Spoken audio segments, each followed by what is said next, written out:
ఆయన చేతులు ఛేదించబడినవి నిన్ను నరకము నుండి, ఆ యొక్క శాపము నుండి, పాపము నుండి ఛేదించి బయటికి తీసుకుని రావడానికి ఆయన చేతులు ఛేదించబడినవి. అతి పరిశుద్ధ స్థలములోనికి ఆ తెరను ఛేదించి దేవుని సన్నిధానములోనికి నిన్ను తీసుకుని వెళ్ళడానికి ఆయన చేతులు ఛేదించబడినవి.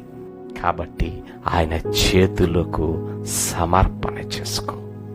ఆ చేల్చబడిన చేతులకు నీవు అప్పగించుకుంటే అతడు పొందిన దెబ్బల చేత మనకు స్వస్థత కలుగుతున్నది. స్వస్థత అంటే నీ శరీర సంబంధమైన స్వస్థత, నీ మానసిక సంబంధమైన స్వస్థత, అన్నిటికంటే ప్రాముఖ్యముగా నీ ఆత్మ సంబంధమైన స్వస్థత ఆయన హస్తమునకు అప్పగించుకో.